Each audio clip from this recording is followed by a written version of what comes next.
We sincerely apologize for starting late today. Please accept our sincere apology.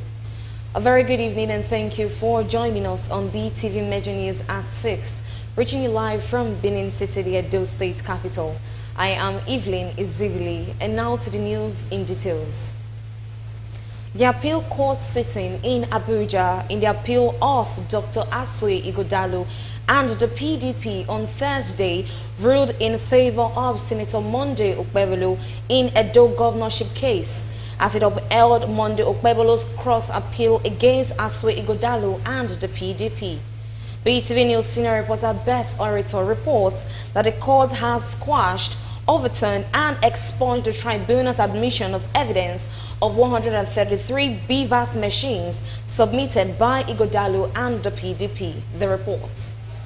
Shortly after announcing the appearances, the three-man justices of the Court of Appeal said Appeal 1, which is the main appeal of Aswe and PDP, and Appeal 4, which is the cross appeal of Governor Monday Okpebholo, will be delivered together. Reading the lead judgment, the judge said on 21st September 2024, the first respondent, INEC, conducted the governorship election and declared and returned the third respondent, Senator Monday Okpebholo, as winner. Dissatisfied with the outcome of the election, the appellant approached the tribunal to challenge it. He said one of the grounds of the petition is non-compliance with the Electoral Act. The court said the tribunal ruled on the matter on 2nd of April, where the tribunal delivered judgment in favor of the APC and Governor Monday Okpebholo, and also dissatisfied, the appellant approached the Court of Appeal with a mission for the appeal court to overturn the tribunal judgment. The court said, having taken the pain to go through the cross appeal, where the appellant cross-respondent claimed that the cross appeal was filed out of time and cited past authorities that only 14 days is required by law for Okpebholo to file a cross appeal. In the cross appeal, the court said Owonikoko SAN, who represented Aswe Ighodalo and the PDP, on the day of the adoption of final written addresses, urged the court to sustain the objections of the cross appeal, particularly as Okpebholo and the APC did not provide the necessary document in the cross appeal. The court said Onyechikpe Azue SAN, counsel to Okpebholo on that day, however, told the court to dismiss the objections of the PDP. However, the Court of Appeal said the complaint of the appellant cross-respondent is strange and misconstrued. They said when the documents are already before the court in the main appeal, there was no need filing separate documents. The court said the cross appeal is not a fresh trial, as it was a continuation of the appeal. They also said, having considered the arguments of party, it was their view that the cross appeal was not targeted as interlocutory injunction, maintaining that a single ground of appeal is sufficient. The court said Aswe Ighodalo and PDP also complained that the records of cross appeal is not complete. The court said where there is an appeal and cross appeal arising from the same dispute, and where there is already a record of court transmitted by the main appeal, there is no imperative reason for there to be another record of appeal, adding that one valid record of appeal is sufficient for both the main appeal and cross appeal, and therefore both parties are bound by the record of the court. Therefore, the court said no merit to the objections by the appellants and cross-respondents in regards of the unfounded allegations of complete records of cross appeal. The court said the grounds of the appeal is based on the fact that the election was invalid by reason of non-compliance to the provisions of the Electoral Act 2022, and that the second respondent, Senator Monday Okpebholo, was not duly elected by majority of lawful votes cast at the election. The Court of Appeal said there is nothing in the petition laid before it that the election of Senator Monday Okpebholo was invalid. He said the pleadings of the appellants did not state or indicated that there was a direct infraction. The court said the tribunal or the court, as the case may be, determines that the candidate was returned accidented or not validly returned on any grounds, the tribunal or court shall nullify the election and order INEC to conduct a fresh election not later than 30 days after the day of dismissal, and if an appeal is not filed against the decision of the tribunal. He said the appellants, after pleading materials facts to prove the grounds of non-compliance, ought to have concluded their pleadings with relevant documents. The Court of Appeal noted that the appellants, after pleading materials facts, they left the material facts of proof of the first grant in the appeal and said the tribunal should have given a decent burial to the paragraphs in the petitions of the PDP and Aswe Ighodalo. The judge said the appellant having pleaded that the election was invalid by reason of non-compliance were banned by their pleadings, saying that the party who claimed that the election was invalid cannot now also be asking the court to declare him winner, and that was what PDP and Asue Ighodalo prayed for, and the Court of Appeal described it as strange to the Electoral Act 2022. On the issue of BVAS machine, the Court of Appeal said the tribunal was in grave error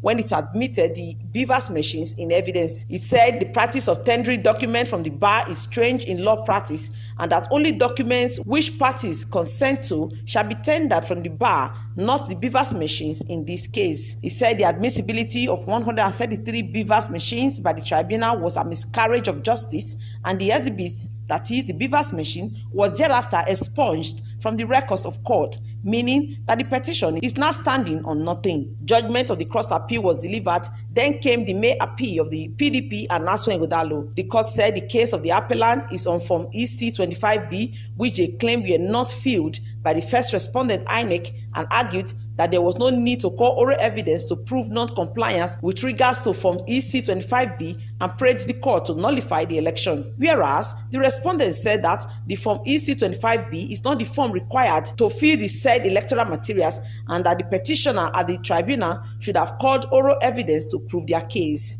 The appeal court said the position of the tribunal in dismissing for the petitioners not calling oral evidence on the issue of Form EC 25B aligns with past Supreme Court judgment. The court said there was need for the petitioners, beyond mailing tendering documents, to have called oral evidence. Following Supreme Court precedents, the court said the petitioner is expected to demonstrate in oral evidence and to lead credible evidence. The petitioner should have led oral evidence since the document tendered did not manifestly prove the allegation of non-compliance. The court maintained that the BVAS machine were dumped on the tribunal without demonstration, that the appellants were supposed to have called oral evidence because it was crucial to do so. One of the key requirements of proving overvoting, according to the court, is missing from the case of the appellant, as the BVAS machine being one of the key evidence and also the bottom of the case, and having been expunged, the bottom of the petition has fallen, that the majority of the documents tendered by the appellants were not eligible and do not bear the stamp of INEC, which made it difficult for the tribunal to ascribe any probative value to them, and that the appellants did not call any significant number of witnesses to prove the allegations against the respondents.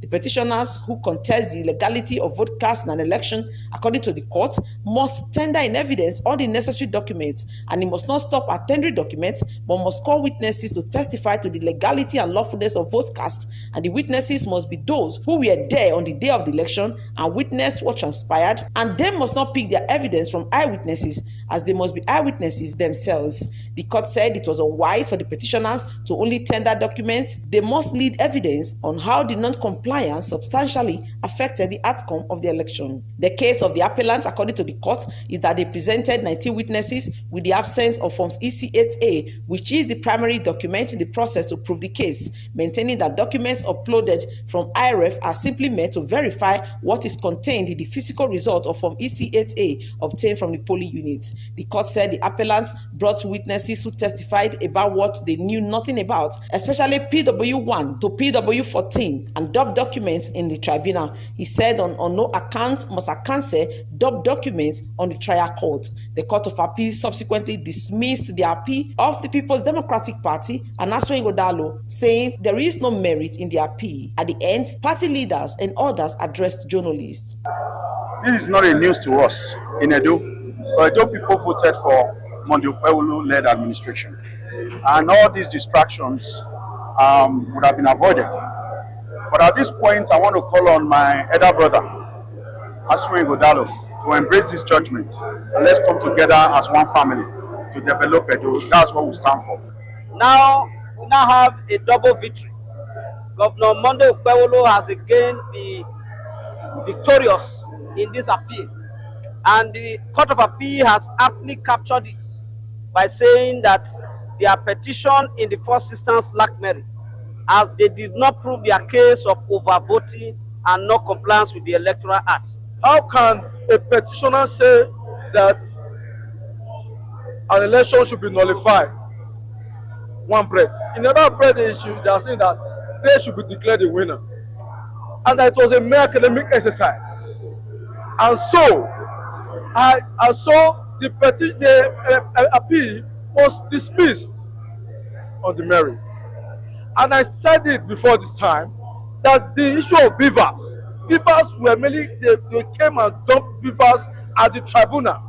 Though the tribunal at their wisdom were admitted, but the Court of Appeal, in the cross appeal of the governor, they upheld the cross appeal and threw away those beavers as lacking many, and they threw them away.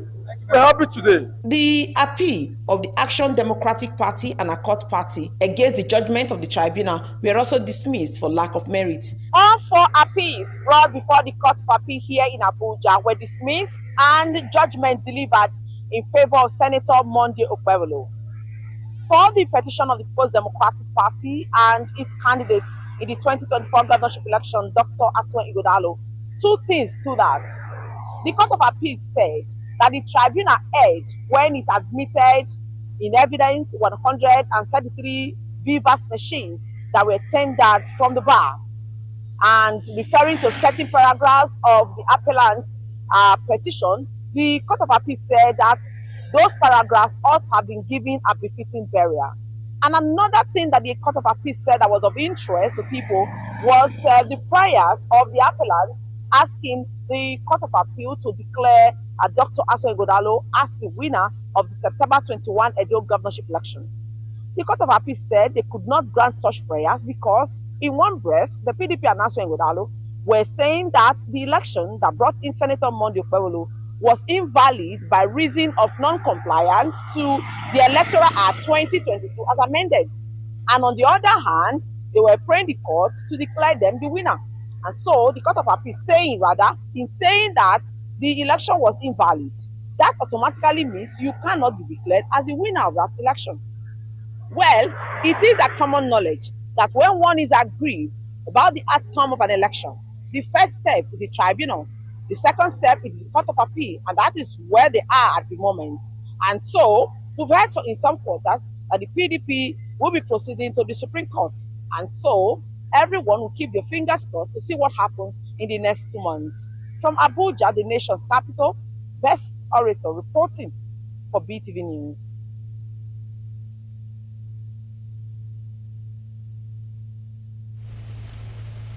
The love, care and concern of Governor Monday Okpebholo for education and adult children knows no bound. As a special advisor to the governor on educational, Barrister Vincent Akere visited schools in Benin City to monitor the ongoing West African Examination Council WAEC examinations.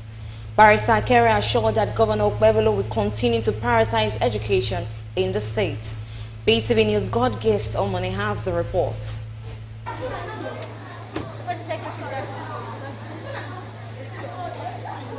The special advisor to the governor of Edo State on education, Barrister Vincent Akere, under the directive of the governor, Senator Monday Okpebholo, and the commissioner for education, Honorable Dr. Paddy Iyamo, monitored the ongoing West African examinations, which commenced on Wednesday as students sat for the English language examination.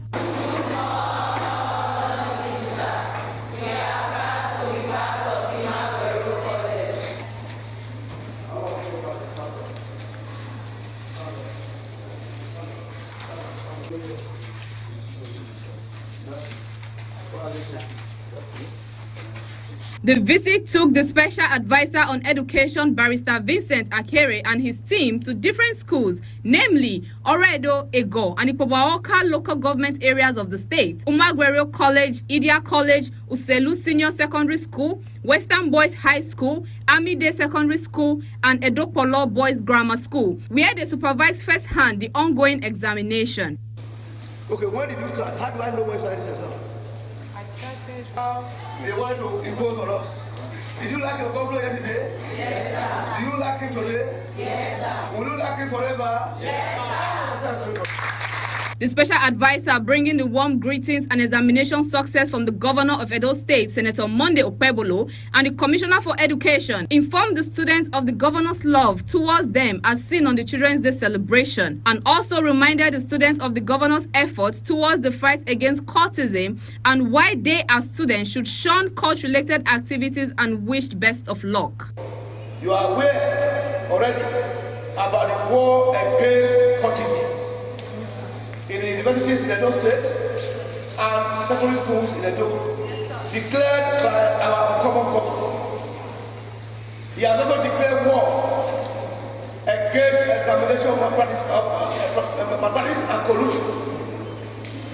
There should be no collusion because the governor and our commissioner, Paddy Yamu, have zero tolerance for examination malpractice. Though some centers were delayed due to extra time for materials to get to them, but the atmosphere and composure of the students remained calm as the examinations went on smoothly. Speaking in an interview with a student at Edopolo Boys Grammar School as the last section of the paper was behind timing, he said the two papers taken earlier went about smoothly and they are patiently waiting for the last section by the examiner.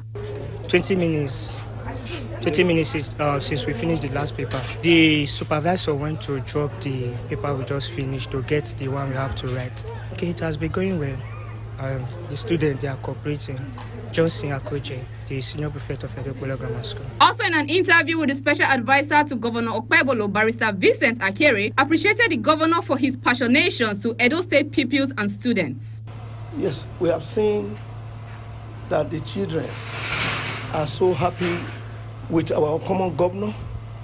All the schools visited today were full of praises for His Excellency, the Executive Governor of Edo State, distinguished Senator Monday Okpebolo.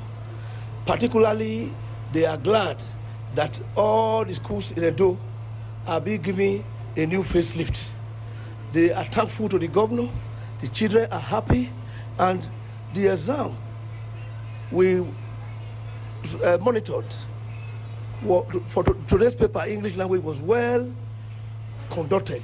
The inspection tour led by the special advisor to the governor on education, Barrister Vincent Akere, across key secondary schools in Benin City and other parts of Edo State marks a strong commitment by the Edo State government to uphold the integrity and smooth conduct of the ongoing West African examinations under the directive of Governor Senator Monday Okpebolo and the Commissioner for Education, Dr. Paddy Iyamo. The visit not only served as a supervisory exercise but also as a morale boost for students, with encouraging words, assurance of support, and emphasis on discipline and academic excellence. The administration of Okpebolo continues to demonstrate its dedication to delivering quality education. Despite minor logistical delays, the examination process remained orderly and commendable, reflecting a system that values its learners and is invested in their success. Gosgift Omone reporting for BeeTv News.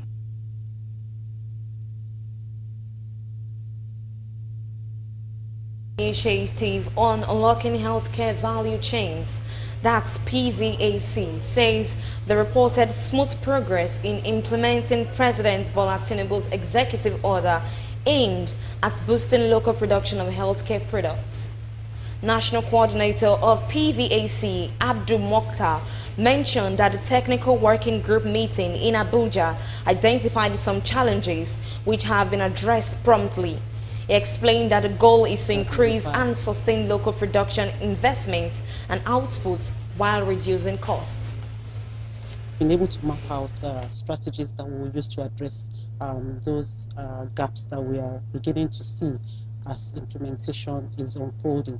So I believe we're on the right track, and all the stakeholders are on the same page, and we're all working together to ensure that manufacturers benefit from this presidential executive order. As you know, President Bola Ahmed Tinubu, His Excellency, signed an executive order in last year to increase the share of locally manufactured products, to provide fiscal incentives and to give us a mandate to shape the market. Implementation is going on very nicely. There are a few hiccups and issues here and there that we've identified and discussed and debated thoroughly.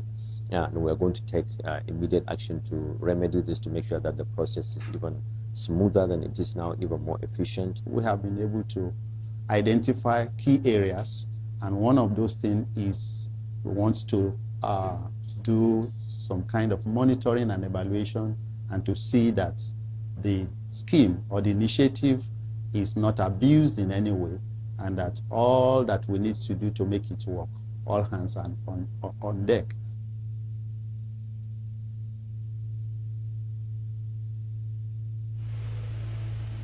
The Inspector General of Police, Kayode Agbetukun, has commended the Ministry of Police Affairs for the donation of armored vehicles to the Niger Police Force. The tabs were formally handed over during a brief ceremony at the ministry's headquarters. Minister of Police Affairs Ibrahim Gada emphasized the ministry's commitment to supporting the force through the provisions of modern security assets and capacity building initiatives. He mentioned that the donation of the LTAVs reflects the federal government's strategic resolve to enhance internal security operations. Enhance public safety in Nigeria. I would like to reassure the Minister, the Permanent Secretary, Directors and Deputies in the Ministry of Police Affairs, and indeed all Nigerians, that the Nigerian Police Force remain committed to serving with diligence and professionalism. These operational vehicles that we are taking over today will be effectively utilized to enhance security and to protect the public. Today's event marks a significant milestone. The security vehicles we are handing over to the Nigerian Police Force stand as a testament to the relentless commitment of our ministry to bolster national security. These vehicles symbolize our collective effort to empower the Nigerian police in their vital role of safeguarding lives and property across the nation. However, please rest assured that the administration of President Bola Ahmed Tinubu and the Ministry of Police Affairs are dedicated to continually equipping and supporting the force to fulfill its vital duties.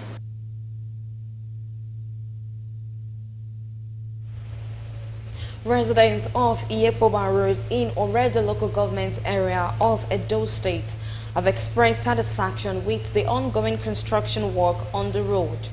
BeeTv News Freeman Osawe reports that construction has reached advanced stage as asphalting of the road was in progress.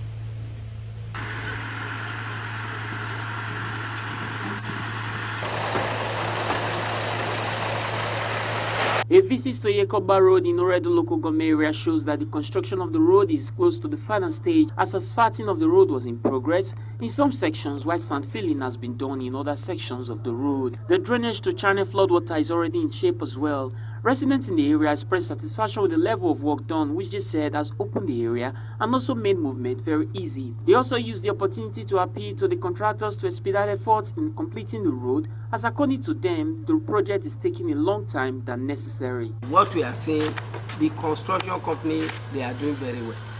But the fact remains that it's like there is no money. They are not being encouraged to finish on time because this is the rainy season. They should give them money because if you see the work they work here, to really tell you that they are good construction, they remove sand more than 8 to 10 people they excavated. And if you see the small area they have done now, maybe just a kilometer. It's good for them to work, but on those they slow, sha. Okay. The work is slow, but like this my area, so there is a lot of water always coming out on the ground. So it took them a lot of time for them to fill it. So that's why I don't know if that is the work, the one that make them too slow. As you can see now, we are in rainy season now, and if rain fall now, this road, a car cannot even pass this road.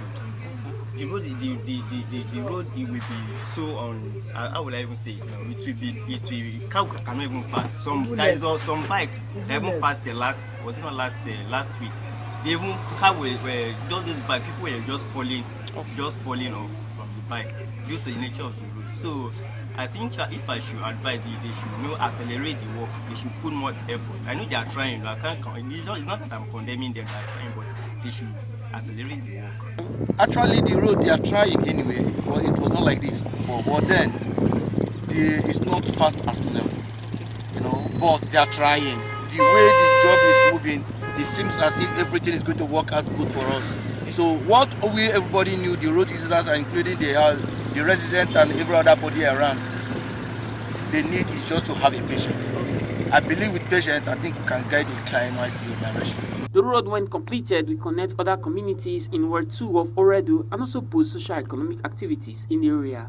Freeman Usawe reporting for BeeTv News. Residents in Benin City have tasked the state government on implementing measures to checkmate illegal mining in the state to prevent economic sabotage. BeeTv News Freeman Osawe reports that relevant authorities as well as members of the public projected ways to address this menace. Illegal mining is a major sabotage to the economical growth of the country, and as such, governments at all levels have been charged to take proactive steps accordingly. Here in Edo State, the menace is another major challenge to the state, which is affecting internal revenue generation in the state. Respondents said it is important that the government take the needed step in ensuring illegal mining was addressed, especially with implementing necessary policies to tackle the menace. I think the government should set up a task force that will monitor illegal mining, and they should ensure that this task force they go ahead to get necessary agile that's accrued to the government of the day. Are you getting me? So I think that's what the government should put in place. Let us sign some people that will be in charge of those things, like soldiers, to know really that is to be watching over things over that by government. Speaking on what the state government is doing to address illegal mining, the Commissioner for Mining, Oil and Gas, Edo State, Honorable Andre Jebai, said the state government had recently set up a task force to ensure all investors in the state comply with government's directive in ensuring that all laid down rules are duly followed before investing in the state. He said it is on record that there are those illegally operating in the state without government's approval, hence the reason why the state government came up with the plan of setting up the task force to ensure that all investors are legally certified for government identification and their purpose also will be known. He further said that the Governor Monday Okpebholo's administration is keen on making Edo State an investment destination with its business-friendly policies. We are currently calling on all miners in the state to come to the office so as to know what they are doing. We want to carry an audit on them because you cannot be operating with the state and we don't know your address, we don't know what you are doing, so we need to have record of what you are doing, all the day-to-day activities. And again, it's also to their own benefit, because should they have any challenge, if we are called upon, we'll be able to say yes, we are aware of the existence of such company. With relevant measures and policies being put in place, it is believed that in due time, the activities of illegal miners will be brought to a halt. Freeman Osawe reporting for BeeTv News.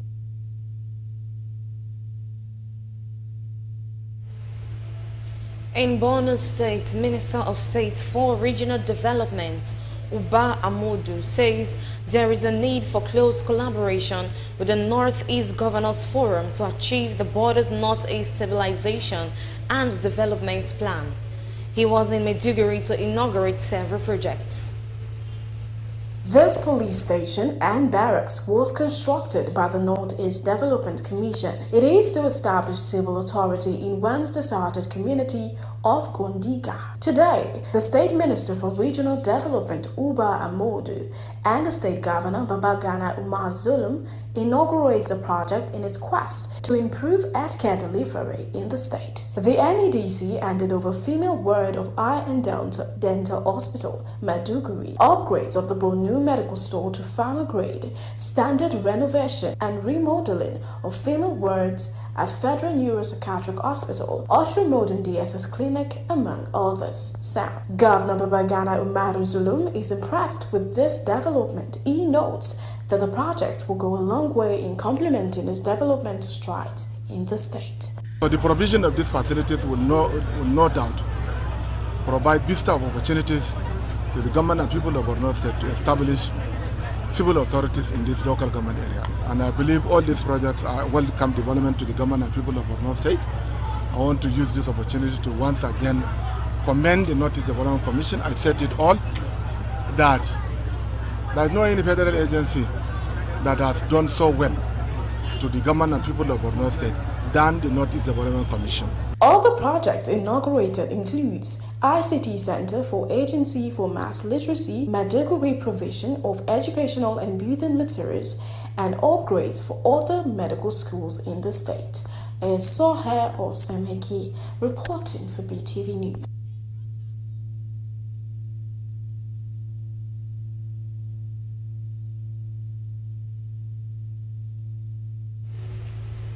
The Edo State Governor, Senator Monday Okpebholo, has offered an opportunity for restitution for cult members in the state to renounce and turn a new leaf, while those in possession of illegal arms and ammunition have been called upon to surrender them to authorities in exchange for amnesty.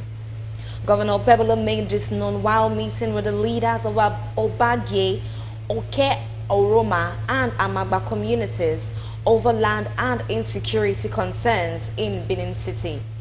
In a statement signed by the Chief Press Secretary to the Governor, Fred Itua, stated that Governor Okpebholo's administration resolved to develop the proposed new city around the communities. He said a technical community will soon be announced to handle the restitution of cult members and criminally minded youths in a bid to reduce the menace of violent crime, including kidnapping. The statement noted that major components of the amnesty program for such youths will include skill acquisition and empowerment program in order to make them useful to themselves and to the society on the long run. He further assured the visiting community leaders of his support to bring about lasting peace in their communities, especially as government embarks on the development of the new city in their domain, stating that peace will be restored to all respite communities in the state, including Obagye, Oke Oroma, and Amagba in Benin City. While the government is ready to listen to the victims of demolition by the immediate past administration, adding that those whose properties were affected should see the community on land resolution with their papers.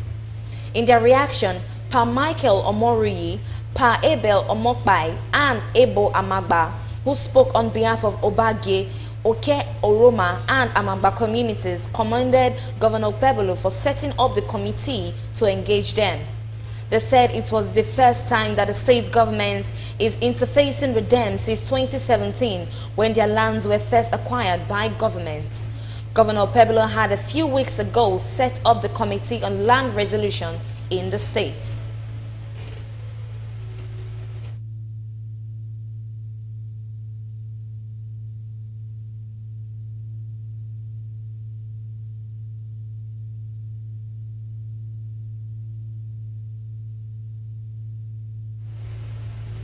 The Nigerian Shippers Council is intensifying efforts to eliminate deposit charges on consignment, a move aimed at easing the burden on Nigerian importers. The Minister of Marine and Blue Economy has also directed the council to address the issue as a matter of urgency.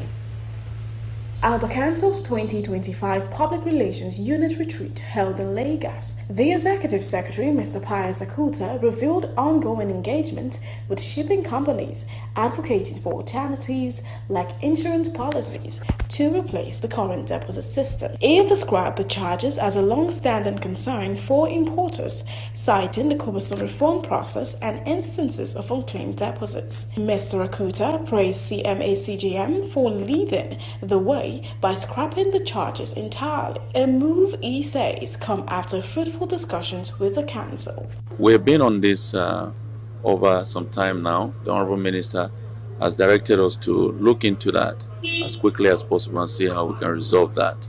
So we have engaged with the shipping companies. We have engaged with some other companies also who are planning to have an insurance policy to cover that rather than have the deposit.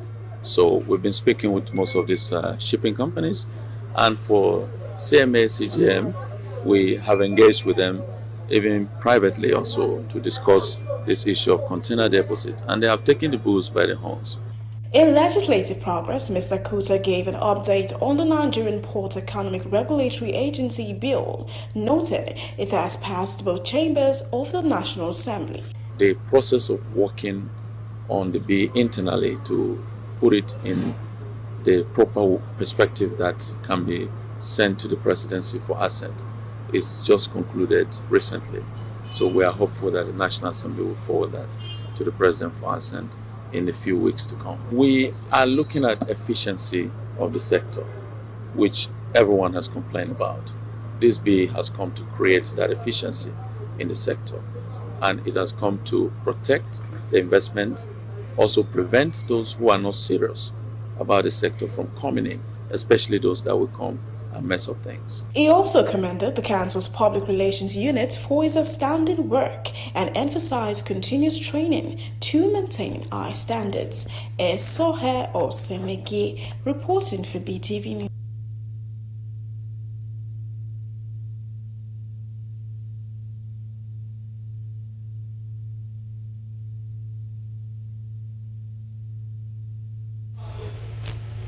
The Edo Event Vendors Association, Coach Nosa J. Obadige, has launched her new book titled Behind the Veil, amid colorful ceremony and cheers. BeeTv News Freeman Osawe reports that the book launch was to help upcoming event planners have a concept of a proper way of planning an event and make a difference.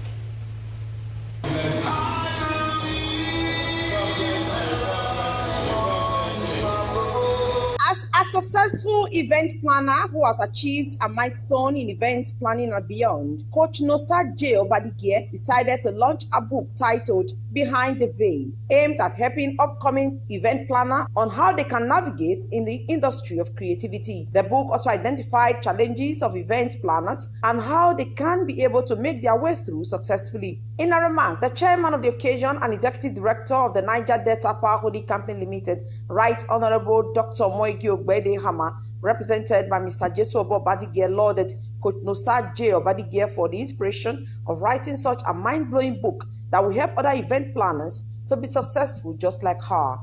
Let me, first of all, thank Nosa. And I'm sure when citations were made about her just now, we're told she studied biochemistry.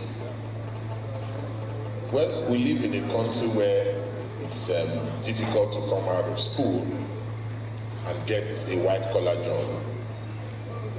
She did not want to wait for a white-collar job. She carved a niche for herself. She did not just talk and hold it to herself. She brought it out to the public, thereby teaching people how events will be planned. Before now, nobody cares what's event planner. We don't care about anything called event planner. We just go about all our activities, do it. But coming into play, we have seen that events, people who want to celebrate any event, just call an event planner, give everything to him or her. Yours is to just make some findings and see how it's going. Attend the ceremony, you're going to walk away. You're not going to be bothered about how many cups were taken there, how many plates were broken. Yours is to go away after you have paid the vendor. It has brought a lot of dignity, it has brought a lot of concept. Highlight of the event was the official unveiling and launching of the book, Behind the Veil, to the admiration of everyone present, followed by a vote of thanks by the host and chief launcher, Coach Nosa J. Obadige.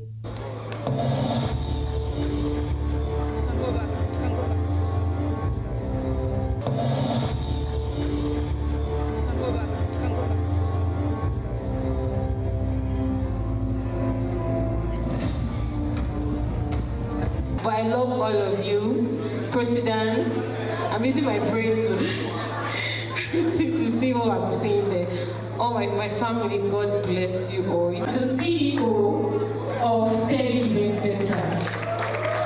I got this place free of charge. No, Daddy, I need to give honor to honor is due. Thank you so much. so much, sir. Mommy, I appreciate you. Thank you very much. Some guests in an interview with BeeTv News lauded Coach Nosaje Obadige, describing her as resourceful, inspirational, to have come up with such a book that will shape in the future of event planning in Edo State and beyond. They encourage everyone to get a copy of the book for themselves. Well, like it's been said, and a little I've actually read on the book, it's meant for business-minded people. You know, it's very good to pen something down. Without you putting something down, our brains is not computer, you wouldn't remember. So this will go a long way in the history of our lives, even for children yet unborn, to know that at a certain point in time, one Coach Nosa, who was coaching people on how events can be planned and hosted successfully, did not just do it without any record. I really been following Nosa's journey, and she's doing a fantastic job, so really want to wish her all the best. And I've also observed that she has a few more books up her sleeve, so really looking forward to that as well. Nosa's passion for writing. I'm Nosa's mom, and right from when she was a child, she has always loved to scribble things. Sometimes she will make little books, just miniature books, and write things, and she will give me to read. So I wasn't surprised to see something like this coming up. She has always been interested in writing. And as at the time she went into event planning, I discovered that she had a passion for it. I was the one that asked her, is it a way of meeting your need, or is it out of passion for it? And she said it was out of passion. The author, host, and founder, Edo Event Vendors Association, Coach Nosaje Obadige, expressed joy for the successful launching of her book. The book is, or was initially just for aspiring event planners, but apparently it has general business lessons. So I would say it's for every business person. Coach Nosaje Obadige is a certified biochemist, author, and coach, and has also helped in growing businesses for other people. Best Orator reporting for BeeTv News.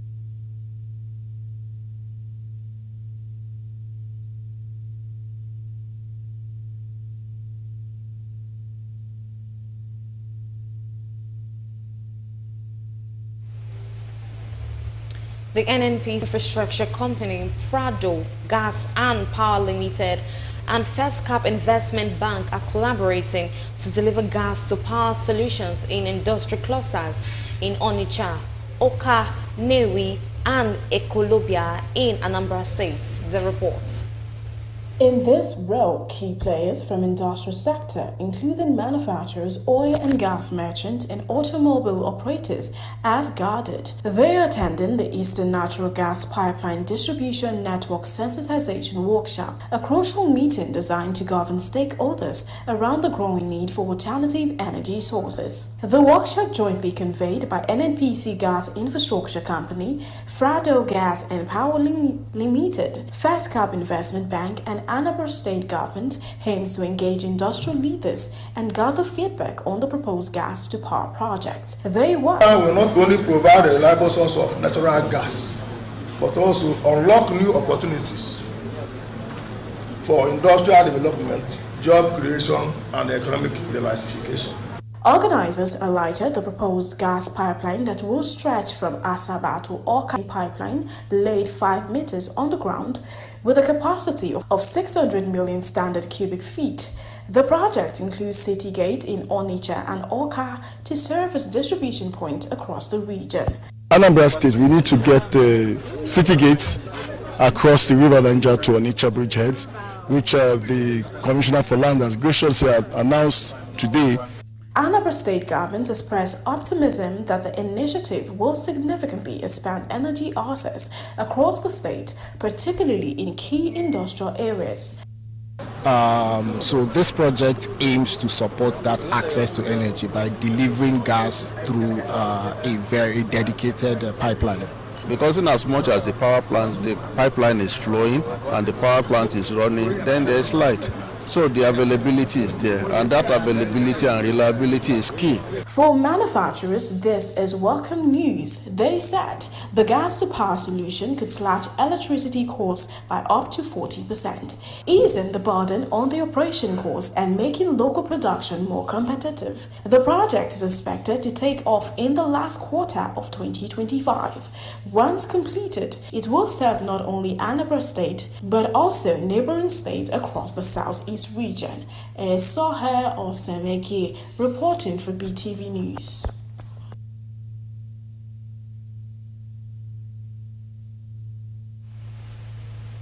The federal government is deepening its commitments to maritime trade. It has approved the dragging of the Lekki Deep Sea Port Channel, a move projected to strengthen Nigeria's export capacity and regional shipping dominance. The report. During a performance enhancement visit to the Lekki Deep Sea Port, the managing director of the Nigerian Ports Authority, Abubakar Densoho, announced that dredging will commence immediately, moving the channel depth from 16.5 to 17 meters. Trying to sustain and consolidate on the 16 meters we have now. So now, if you compare with other locations in Nigeria, this is the deepest, and that is why it's called a deep sea port. Now, it's not it's not an easy thing to do, because naturally this is a very expensive business. So, but we thank God that we have gotten the approvals. So we are going to deepen it. We are going to also maintain it, because in dredging you have the capital, you have the maintenance regime, and we have done the survey.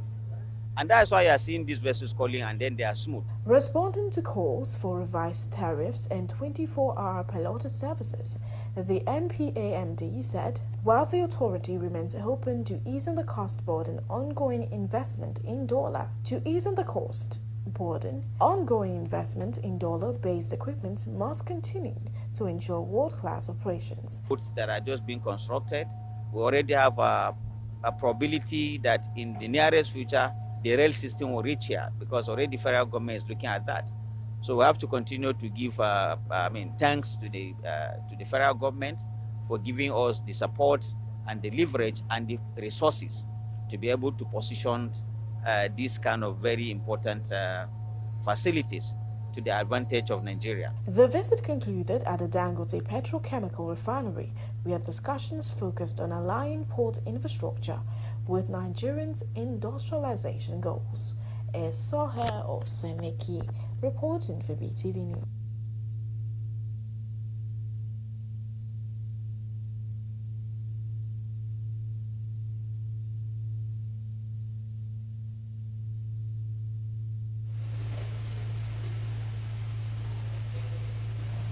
The Nigerian Society of Engineers has said it's taken proactive steps to integrating smart technologies into the country's blue economic sector.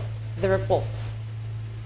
Across the globe, industries are evolving by adopting smart technologies, enhancing operational efficiency, boosting productivity, and unlocking new opportunities for growth, aligning with this global shift. The Nigerian Society of Engineers convened expert stakeholders to explore how innovations like artificial intelligence and machine learning can be applied to strengthen Nigeria's blue economy. Delve into a truly pertinent and forward-looking theme, exploring how smart technologies can be harnessed to drive sustainable growth within the blue economy. Now, this theme aligns with two purposes. One, the smart president, and then blue economy, which is what the 2025 NSC conference is based on. This theme resonates deeply with the aspirations of our country and the transformative role of engineering in shaping a prosperous and sustainable future. The blue economy, with its vast resources and untapped potential, offers incredible opportunities for economic diversification and growth, and the integration of smart technologies is undoubtedly key to unlocking this potential responsibly and sustainably. Through strategic government policy and the effective implementation of these technologies, they can play a transformational role in the future Nigeria's economy. From rail, ocean energy to smart port system, digital agriculture to coastal resilience technologies, the fusion of smart technologies with our vast marine resources holds immense promise. We move into harnessing the blue economy. There are so many aspects that need the implantation of smart technologies like IoT, AI, and machine learning. The NCE says the initiative is not only timely but essential, poised to foster economic growth, create jobs, and build climate-resilient industries within Nigeria's rural economy. Evelyn Ezebele reporting for BeeTv News.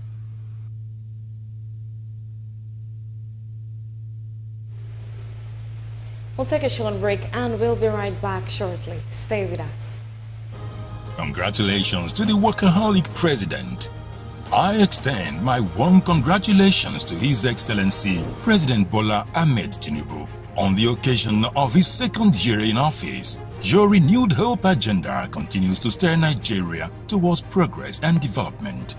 We in Edo State remain committed to partnering with the federal government to build a more prosperous and secure nation for all Nigerians. May your leadership continue to bring positive transformation to our beloved country. Signed, Senator Monday Opeolo, Executive Governor of Edo State.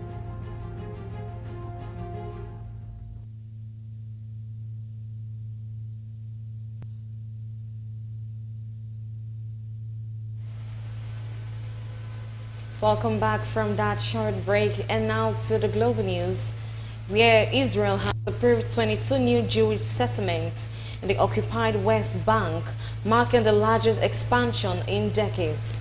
Also, Elon Musk leaves White House but says dog will continue. BeeTv News correspondent Harmony Agbafo has more on this and from the foreign scene.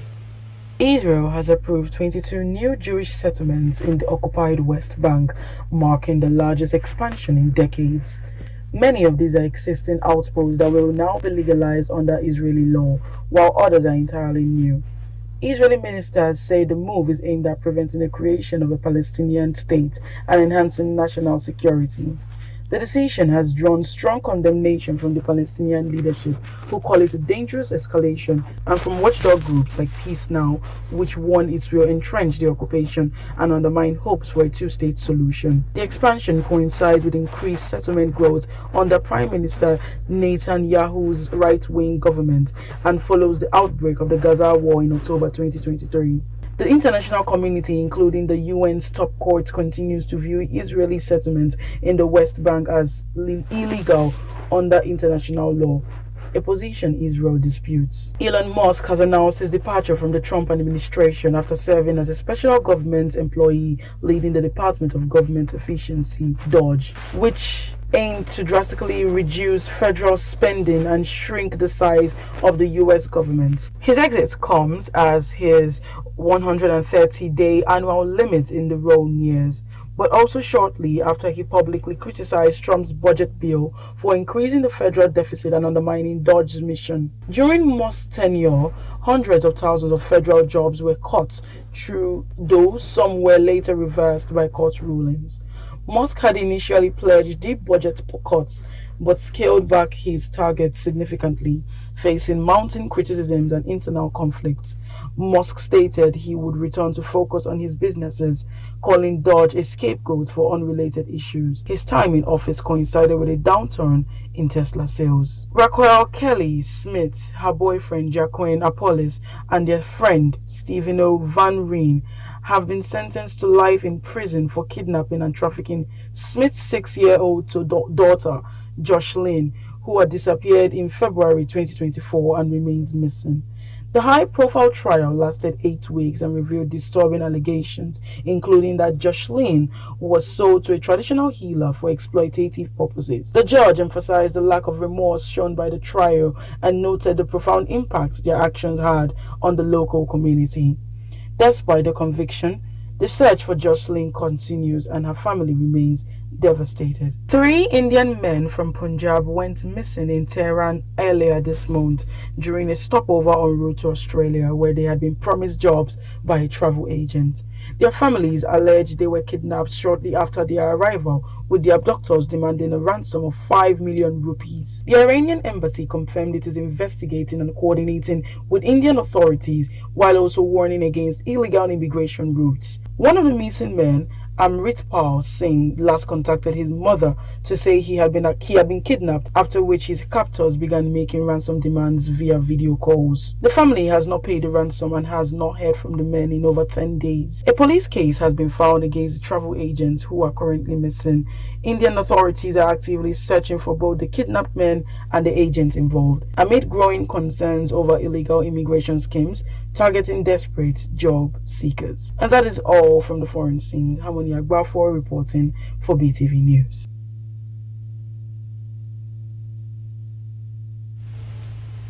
The federal government has assured foreign investors that Nigeria is ready to attract and accommodate substantial foreign investments across critical sectors of the economy.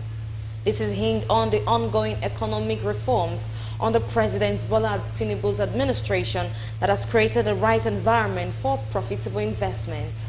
BeeTv News' Pelumi Mukoro has details of this and more from the business world. A statement from the Ministry of Budget and Economic Planning said the assurance was given in Abuja by the Minister of Budget and Economic Planning, Senator Abubakar Bagudu, during a courtesy visit by a delegation from Austria as part of consultative engagement under the Nigeria-Austria Development Cooperation Initiative. Speaking during the visit, Bagudu said recent reforms have repositioned Nigeria's economy to become more attractive to both domestic and international investors, noting that a number of efforts have been undertaken over the past 2 years to restore and stimulate confidence in the system. He said President Tinubu has put the economy in a position where it can attract domestic and foreign investment. The minister told the visiting delegation led by Dr. Kolik Michael, founder and managing director of Prosper Africa. Nigerian Upstream Petroleum Regulatory Commission (NUPRC) has received the groundbreaking audit of oil and gas measurement systems. According to a press statement, its Public Affairs and Corporate Communications Unit issued yesterday, safeguarding Nigeria's commonwealth and enforcing accountability in the oil and gas sector has been its top priority. The statement said in line with this commitment, the Commission on Tuesday received the engineering audit of upstream measurement equipment and facilities in the Nigerian oil and gas industry end of project report from the PE Energy. Approved by the Federal Executive Council in 2024, this report is a significant step towards improving hydrocarbon measurement and accountability, essential for ensuring optimal revenue collection within Nigeria's oil and gas sector. MTN Nigeria has announced a massive capital expenditure drive for 2025, nearly doubling its investment to almost 900 billion naira as it seeks to significantly enhance network service quality in major cities like Lagos and Abuja and extend improvement to other areas.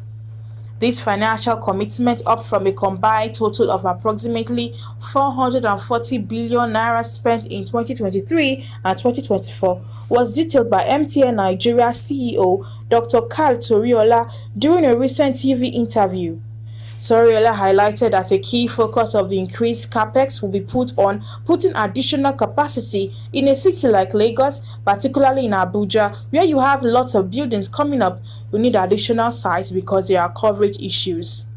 The CEO also outlined the comprehensive nature of the upgrade process, which involves placing orders formally, opening letters of credit, and then the equipment gets shipped in and installed. He also added that where necessary, MTN will be acquiring new sites and laying fiber to the base station to create better stability. And that is all on business news. Pelumi Mukoro reporting for BeeTv News.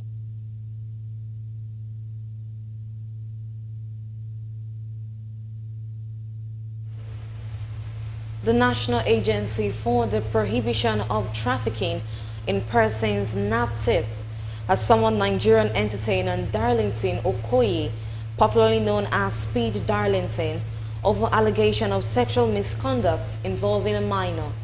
Let's join BeeTv News' God Gift Omone for details and more from the entertainment world.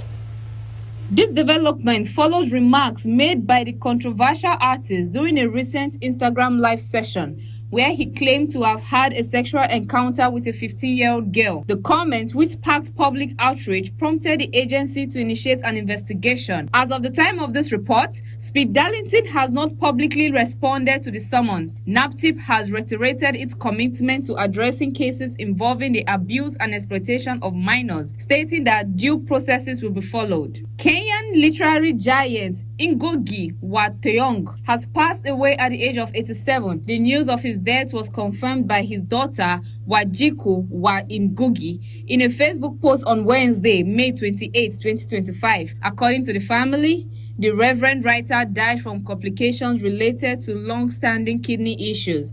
While the details surrounding his final moments and burial arrangements remain private, his daughter expressed the family's wish for the public to celebrate his life and body of work. Ngugi was a vocal advocate for the use of African languages in literature and education, and authored several influential works including Weep Not Child, Petals of Blood, and Decolonizing the Mind. His passing marks the end of an era for African literature. Legendary Montero singer Smokey Robinson has filed a $500 million defamation lawsuit against 4 former housekeepers who accused him of sexual assault. The lawsuit, filed alongside his wife Frances on Wednesday in California, claims the women fabricated the allegations as part of an extortion scheme.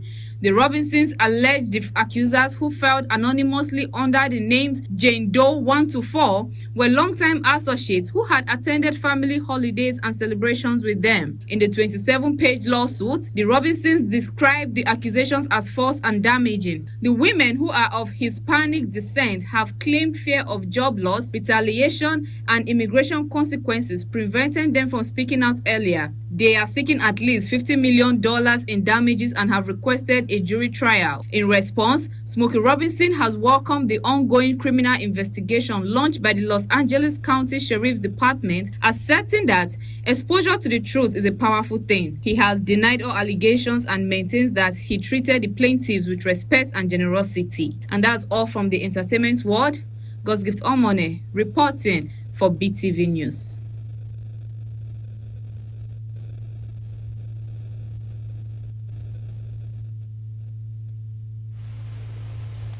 The Super Eagles of Nigeria beat the Black Star of Ghana 2-1 in the Unity Cup semi-final at the George Community Stadium in London on Wednesday night. Let's now join BeeTv News sports correspondent Freeman Osawi, who has more on these and other sports trending stories. Syria Dressers opened the scoring in the 14th minute with a punt, failing to record a single shot on target in the opening 45 minutes. The pressure on the Black Stars intensified further as 2 of their players, Karamadini Mahmoudou and Salis Abdul Samed, were booked in quick succession for reckless fouls in the 24th and 26th minutes. However, Ghanaian substitute Brandon Ansati Thomas pulled one back for the Black Stars in the 70th minute.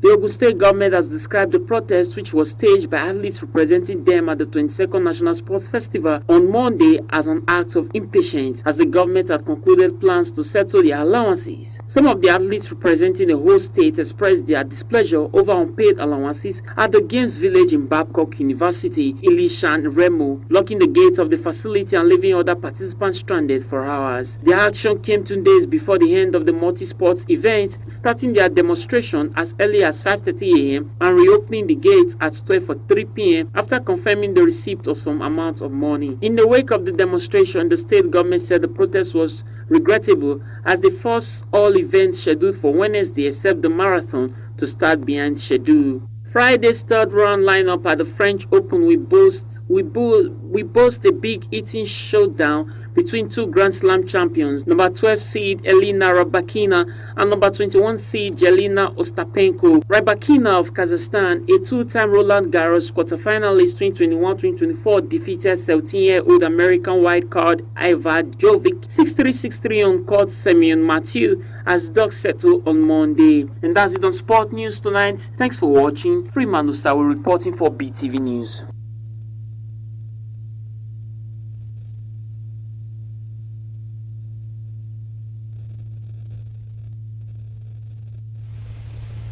And that is the size of our news package for tonight. Many thanks for joining us on BeeTv Media News. I am Evelyn Zibili. Thank you and have a good night.